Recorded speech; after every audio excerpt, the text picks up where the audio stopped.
ABC KinderTeach presents Fireman Small, written by Wong Herbert Yee. In the middle of town, where buildings stand tall, there lives a little man called Fireman Small, the only firefighter this side of the bay. Fireman Small works night and day, so he's the only one around, so he has to work whenever somebody calls him. Oh, I hope he gets some sleep. And that's what a bay looks like. That water surrounded by land on three sides, that looks like a bay.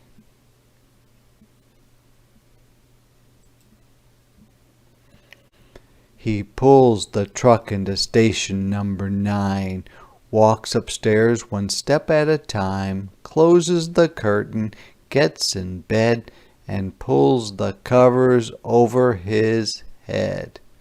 Oh, look, he's getting ready to take a nap, huh? And look at the dog is getting ready to take a nap too.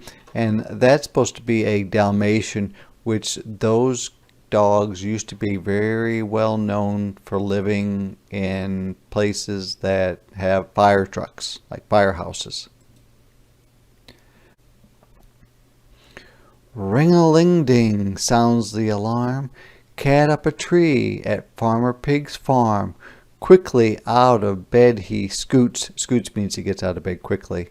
Jumps into his pants and boots. Ready to go, he slides down the pole, puts on his helmet and coat below. Sirens sound, lights flashing round. Fireman Small races through town. So it means he's driving fast. And that is what a real fire pole looks like. A lot of times fire men and firewomen, they sleep and live upstairs, and then their trucks are below, so when they're in a hurry, they find it's faster to slide down a pole than to run down the stairs. In the magnolia, squeals Farmer Pig. Tiny Cat is clinging to a twig. And a twig is a small branch or stick. Neighbors rush to see what's the matter. Fireman Small springs up the ladder, which means he climbs it up really fast. The bough breaks and Tiny Cat falls. And that is what a real magnolia tree might look like. And these things are boughs. They're like thick branches of a tree. There's a bough. There's a bough, there's a bough, there's a bough. Into the arms of Fireman Small, Pig and neighbors all shout, "Hooray!" Fireman Small puts the ladder away. Oh, look at he rescues the cat. It must have fell from the branch, and there's the branch that broke, the twig, and Fireman Small caught him just in the nick of time. He pulls back into station number 9, walks upstairs one step at a time, closes the curtains, gets in bed, and pulls the covers over his head. So he's probably thinking, wow, I can finally get to some sleep. Do you think he's going to get any sleep? Oh, doesn't look like from that picture. Cling, clang, rings the bell. Little Bunny has fallen down the well. Quickly out of bed he scoots, which means he gets out fast, jumps into his pants and boots. Ready to go, he slides down the pole, puts on his helmet and coat below. Sirens blare, which means they make a loud racket. Red lights glare, which means they're bright. Fireman Small has no time to spare, which means he has to be very quick about getting to the place where little Bunny is, and down the well.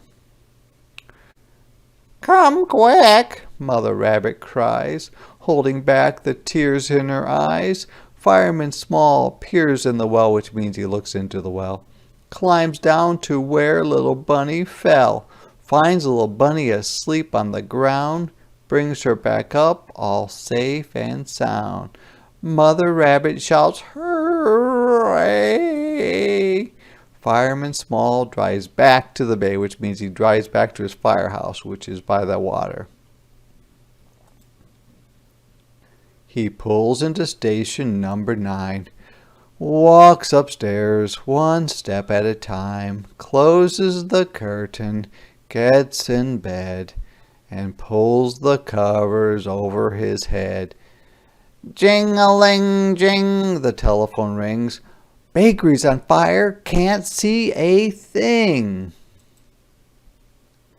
Quickly out of bed he scoots, jumps into his pants and boots. Ready to go, he slides down the pole, puts on his helmet and coat below. Sirens cry like woo, woo, woo, woo. Lights flashing by.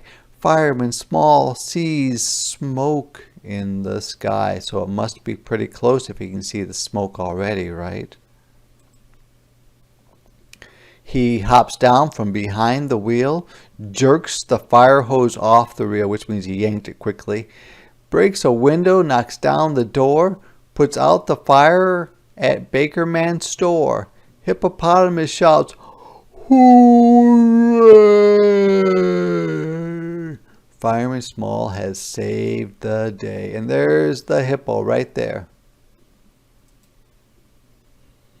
He pulls back into station number 9, walks upstairs one step at a time, closes the curtains, gets in bed, and pulls the covers over his head. So he must be getting really tired because every time he lays down, he has to get up and help somebody. Ding-a-dong, ding. The doorbell chimes, which makes a ringing sound. Who would come calling at 9:30? 9:30 is 9:30. Fireman Small hurries downstairs, opens the door to see who's there. Is it going to be another fire? It's his friend stopping by to say, "Thank you for all your help today. Thank you for making everything all right. Now go to bed and turn out the lights." So they all say, "Hey, thanks, but now it's time for you to go to bed." And so, do you think he's going to go to bed now? Yeah, I bet so too. Fireman Small waves goodbye, climbs back upstairs, rubbing his eye, stretches and yawns, crawls into bed, and pulls the covers over his head.